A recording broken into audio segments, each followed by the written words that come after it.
Hello everyone, welcome to Nerdy Neuron, and today we will discuss the important topic of blood physiology, that is platelets aka thrombocytes.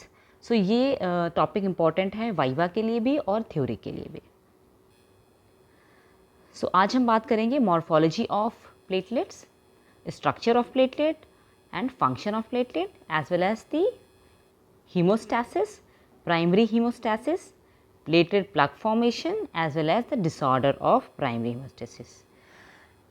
And secondary hemostasis we will discuss in other lecture. Now, what is the morphology of platelets and its characteristics? तो ये पूरी blood picture का सबसे smallest cell है, जैसे कि आप यहाँ पे देख सकते हैं. ये RBCs हैं, these are all our RBCs and this is the WBC. तो WBC को कैसे आइडेंटिफाई करेंगे? Size of the cell, shape of the cell as well as the granules and most important nucleus. तो ये पॉइंट तीनों important है to identify the WBC. So this is the platelet, RBC and WBC. तो इसका size कितना है? RBC से छोटा है, 2 to 4 माइक्रोमीटर, और ये स्फेरिकल डिस्क शेप्ड होता है. And this is anuclear, this is important now, इसके पास न्यूक्लियस नहीं होता. और अंडर लेशमान स्टेनिंग ये कैसा दिखता है? रेडिश पर्पलिश ग्रैन्यूल्स विथ फेंट blue cytoplasm.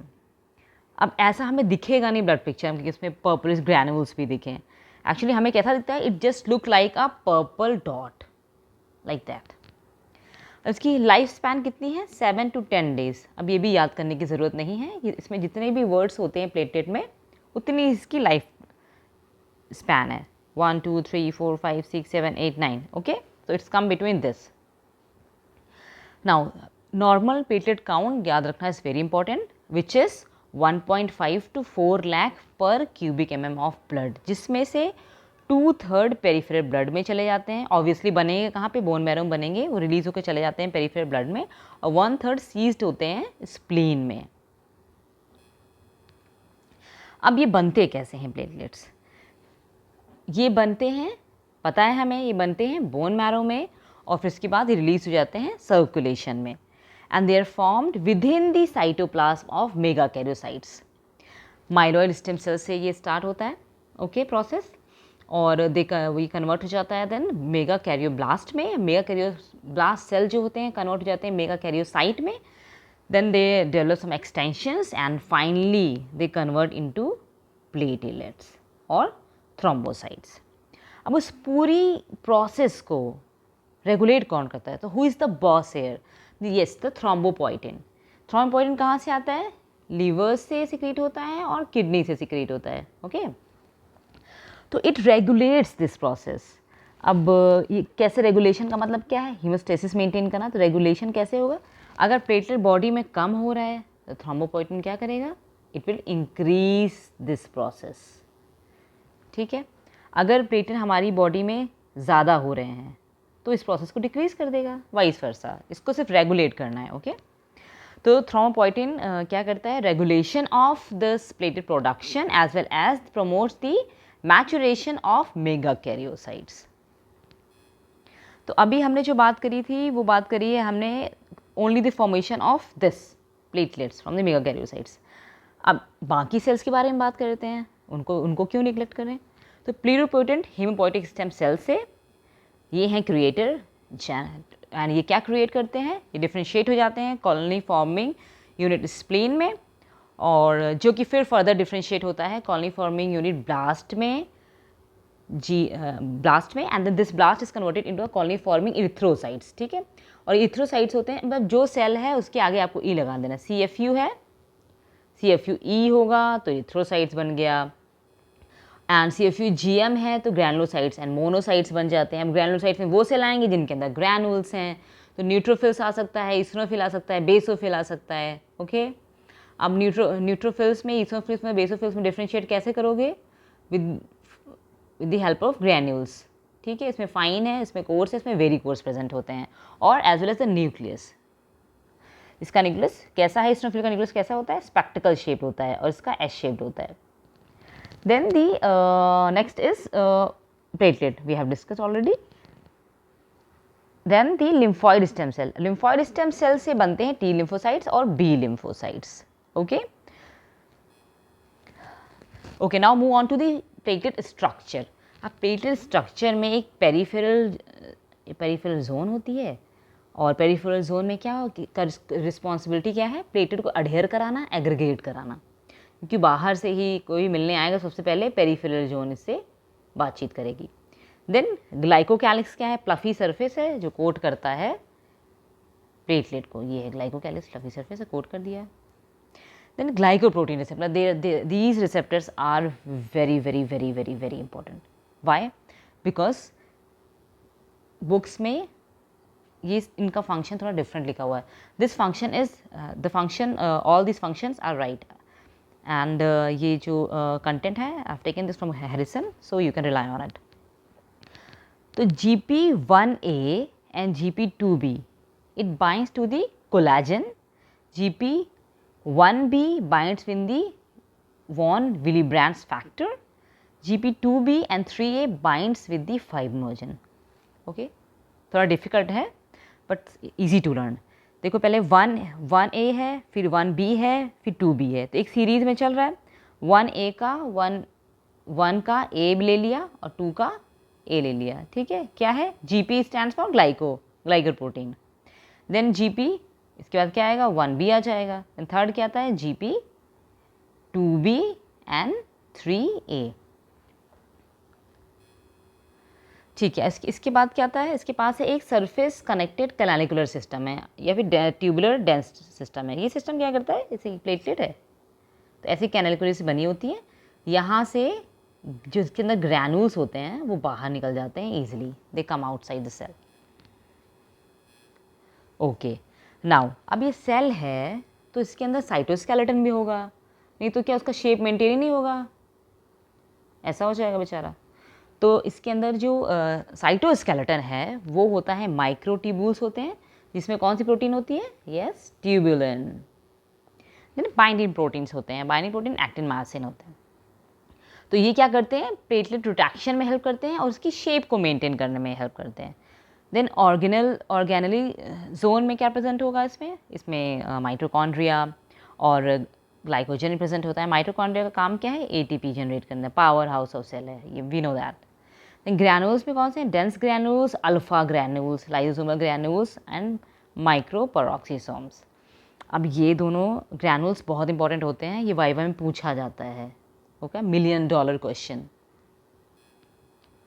So this is the structure of platelet.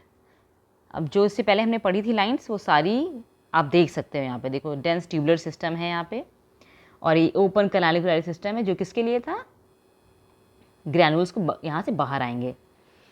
Then mitochondria ATP generation के लिए, glycocalyx, I will let you know the function of glycocalyx. Then the dense granules ये वाले granules हैं and alpha granules ये वाले granules हैं. तो जो डेंस ग्रैन्यूल्स हैं वो क्या सिक्रेट करते हैं, न्यूक्लियोटाइड्स, कैल्शियम एंड सेरोटोनिन.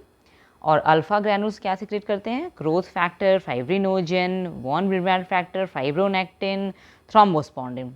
ठीक है, okay. Now what is the function of platelet.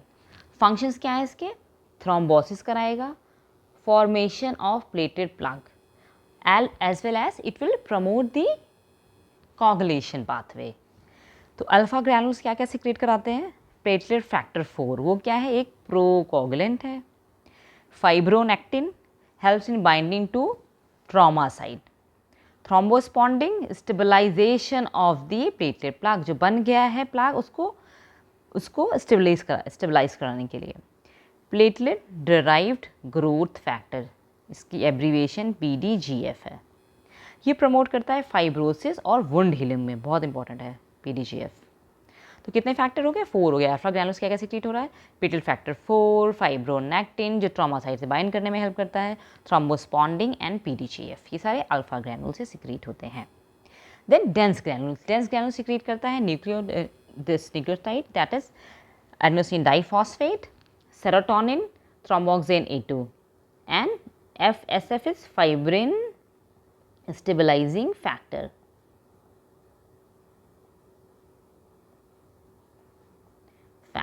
Okay तो अब इनका काम क्या है? इसका काम है वेजो कंस्ट्रिक्टर है, ये शन कराएंगे, और ये फाइब्रिन स्टेबलाइजिंग फैक्टर, जैसा नाम वैसा काम, बताने की ज़रूरत भी नहीं है। अब बाकी केमिकल कैरेक्टरिस्टिक्स क्या होती हैं प्लेटलेट्स की? We have talked about the actin and myosin. अब बात करेंगे थ्रोम्बोस्थेनिन के बारे में। ये क्या करता है? ये कॉज करता है प्लेटलेट को, कंट्रैक्शन में हेल्प करता है प्लेटलेट की। Okay then on the platelet cell membrane surface there is a code present which we call glycoproteins, और उसके receptors भी थे, that repulses the adherence to normal endothelium. Now just make a note here that it will not bind with the normal endothelium, it will only bind with the injured area of the vessel walls, especially to the injured endothelial cells. Okay, and half life कितनी है platelet की? 8 से 12 दिन की half life है इसकी। Okay now let's discuss the hemostasis.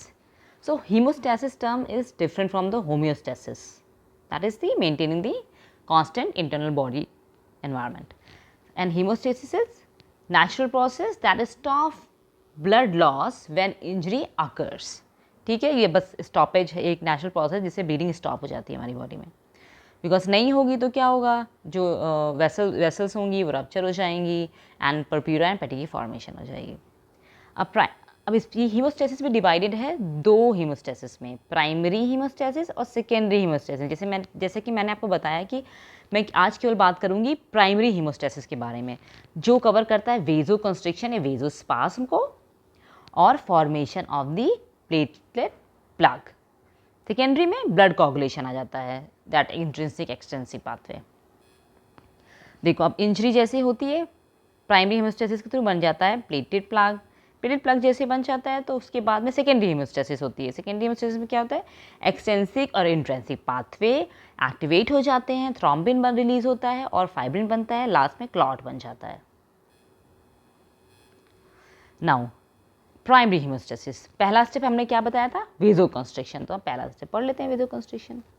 तो जैसे ही वेसल वॉल में इंजरी होती है तो क्या होता है, एक वहाँ पे वेजो कंस्ट्रिक्शन होती है। सबसे पहले nerve sympathetic reflexes that are initiated by the local pain receptor. एक लोकल मायोजेनिक रिस्पॉन्स होगा। मायोजेनिक रिस्पॉन्स से क्या होगा? स्पैज्म होगा और वेजो कंस्ट्रिक्शन होगा, लोकल रिस्पॉन्स। अब उसमें अब जहाँ पे पेन रिसेप्टर्स भी तो होंगे जब वो रप्चर हो जाएगा, तो पेन रिसेप्टर की वजह से नर्वस सिस्टम रिफ्लेक्सेस एक्टिवेट हो जाएंगे और उसकी वजह से भी वेजो कंस्ट्रिक्शन होता है। ठीक है, दो कॉज तो ये हो गए। फिर तीसरा क्या है? वेजो कंस्ट्रिक्शन से ये फैक्टर रिलीज होते हैं, serotonin vasoconstrictor by the activated platelet. Serotonin release होगा, वो भी वेजो कंस्ट्रिक्शन कर देगा। तो देखो 3 कारण तो हो ही गए। ठीक है, तो reflex contraction that causes decrease in blood flow to the area and restrict the blood loss. अब इस फ्लो चार्ट में भी यही बताया गया है, इंजरी हो गई वेसल वॉल को तो कंट्रैक्शन हो गया, फिर कोलेजन एक्सपोज हो गया, देन प्लेटलेट रिएक्शन हुई, लूज प्लेटलेट प्लग एग्रीगेशन हो गई, तो उसे टेम्परेरी हीमोस्टेटिक प्लग कहते हैं और प्लेटलेट प्लग भी कह सकते हैं। देन टिश्यू थ्रोम्बोप्लास्टिन अगर आता है तो एक्टिवेशन हो जाती है कोगुलेशन कैस्केड की, थ्रोम्बिन बन जाता है और फिर डेफिनेटिव और परमानेंट हीमोस्टेटिक प्लग बनता है। ओके हाँ, now what are the function. तो अब प्लेटलेट प्लग की फॉर्मेशन कैसे होती है? ये पहला फंक्शन था वेजो कंस्ट्रिक्शन का ना, ये प्लेटलेट प्लग की फॉर्मेशन कैसे हो रही है? तो प्लेटलेट प्लग की फॉर्मेशन के लिए 3 मैंडेटरी स्टेप हैं, इनके बिना नहीं होगा फॉर्मेशन। पहला है adhesion, then activation, then aggregation. किसका किसका किसका? प्लेटलेट्स का। Adhesion of platelet, activation of platelet and aggregation of platelet. Now pay attention here. सब एडहेशन में क्या होता है? एक्सपोज हो जाता है कोलेजन, GP1A, GP2A और वैन ब्रेडमैन फैक्टर। ये तीनों होते हैं जो हेल्प करते हैं एडहेशन में। एक्टिवेशन में कौन हेल्प करेगा? Thromboxane A2, ADP and calcium. Aggregation में एक्सप्रेशन होता है GP2B and 3A रिसेप्टर्स का, और then they glue together with the help of fibrinogen. Okay. Now here you can see also this is the adhesion. अब यहाँ adhesion कैसे हो रहा है देखो, प्लेटलेट है, प्लेटलेट आए, यहाँ पे एक्सपोजर हो गया GP1A एंड 2A का, और जैसे ही वो उससे जाके कोलेजन बाइंड हो जाए, प्लेटलेट बाइंड हो जाएगा कोलेजन से with the help of these receptors, फिर वैन विलिब्रैंड फैक्टर आता है, वैन विलिब्रैंड फैक्टर प्लेटलेट से किससे बाइंड होता है, GP1B से। देन एक्टिवेशन में क्या होता है, thrombin 5-HT thromboxane A2 and ADP 5-HT serotonin and THX-A2 is thromboxane A2। Then aggregation में क्या होता है, एग्रीगेशन में एक्टिवेटेड जो प्लेटलेट्स हैं उन पे एक्सप्रेशन होता है GP2B एंड 3A का, और फिर GP2B एंड 3A बाइंड हो जाते हैं फाइब्रिनोजन से। एक एंटीप्लेटलेट ड्रग है इसका नाम है एस्पिरिन।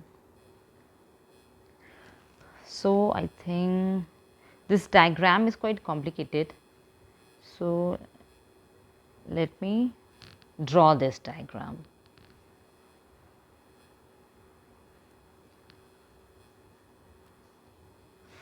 Okay.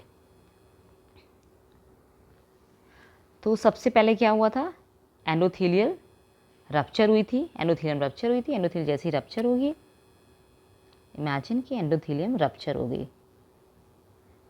यहाँ पे क्या प्रेजेंट है, कोलेजन प्रेजेंट है, और दीज आर एंडोथेलियल सेल्स। अब जैसे ही रप्चर होगी, वेसल इंजरी होगी, तो क्या रिलीज होता है एंडोथेलियल सेल से, वॉन विलिब्रैंड फैक्टर। अब वॉन विलिब्रैंड फैक्टर जैसे ही रिलीज होता है और एक्सपोजर हो जाता है किसका, कोलेजन का। अब प्लेटलेट आएगा और किससे फ्रेंडशिप करेगा, वॉन विलिब्रैंड फैक्टर से और कोलेजन से। ओके, सो अब यहाँ पर क्या आया, प्लेटलेट आया, ये प्लेटलेट आ गया। अब प्लेटलेट आने के बाद क्या करता है, यहाँ पे एक्सप्रेशन होगा कुछ रिसेप्टर्स का। ये वाला रिसेप्टर कौन सा है, GP1A और 2A का। और वॉन विलिब्रैंड फैक्टर किससे ज्वाइन करता है, तो ये वाला कौन सा रिसेप्टर है, GP1B, इसे बाइंड कर गया। ठीक, अब इसके बाद क्या होगा, अब ये जो प्लेटलेट है ये एक्टिवेट हो जाएगा, और एक्टिवेट होने के बाद इसकी साइज बढ़ जाएगी। तो अभी ये जो प्रोसेस हुआ है, दिस इज एडहेशन, वो आके चिपका है कोलेजन से और वॉन विलिब्रैंड फैक्टर से, कहाँ पे, इंजर्ड जो वेसल वॉल है। उसके बाद अब इसका साइज़ बढ़ गया, साइज़ बढ़ जाएगा, कुछ सीडोपोडियास भी डेवलप कर लेता है ये। अभी एक्टिवेशन हो गया, जैसे इसकी एक्टिवेशन होती है तो ग्रैनुल्स बाहर निकल आते हैं। तो ग्रैनुल्स क्या क्या थे, अल्फा ग्रैनुल्स था और डेंस ग्रैनुल्स था। ठीक है, अल्फा ग्रैनुल्स से क्या, फाइब्रोनेक्टिन रिलीज़ हो रहा था, PDGF रिलीज़ हो रहा था। डेंस ग्रैनुल्स से ADP था और सेरोटोनिन था और थ्रोम्बोक्सेन A2 था। ये वेजो कंस्ट्रिक्टर हो गए, और फाइब्रोनेक्टिन फिर से हेल्प करेगा बाइंड करने में इंजर्ड वेसल से साइट पे। अब नेक्स्ट क्या होता है, जैसे ही एक्टिवेट हो गया फिर एक्सप्रेशन होता है एक दूसरे रिसेप्टर्स का। अब लास्ट रिसेप्टर है ये, जिसे हमें याद करना ईजी है। ठीक है, अब ये दूसरा जो रिसेप्टर है, ये कौन सा रिसेप्टर आ गया, yes please, this is GP2B and 3A। अब ये जो रिसेप्टर होगा इससे बाइंड कर जाता है कौन, फाइब्रोनेक्टिन, ये फाइब्रोनेक्टिन है, sorry fibrinogen, this is fibrinogen. ठीक है, एक्सप्रेशन हो गया GP2B 3A का, और फाइब्रिनोजन इससे बाइंड कर जाएगा। और फाइब्रिनोजन जैसे ही बाइंड करेगा तो इसके बाद दूसरे प्लेटलेट को ये अट्रैक्ट करेगा, मतलब उसको एग्रीगेट करने की कोशिश करेगा। तो यहाँ पे अब दूसरा प्लेटलेट आ जाएगा। ठीक है, दूसरा प्लेटलेट आ गया। अब ये नेक्स्ट प्लेटलेट आ गया, वो भी आके लग गया। ऐसे बहुत सारे प्लेटलेट्स यहाँ पे एग्रीगेट हो जाएंगे और क्या बना लेंगे, temporary platelet plug. So this is temporary platelet plug. इसके ऊपर क्या बन जाता है, परमानेंट प्लग। वो कैसे आएगा, जब फाइब्रिन का मैश वर्क यहाँ आएगा, जब फाइब्रिन यहाँ पे आके लग जाएगा, कैसे, सेकेंडरी हेमोस्टेसिस से। So this is the basic physiology of platelet plug formation.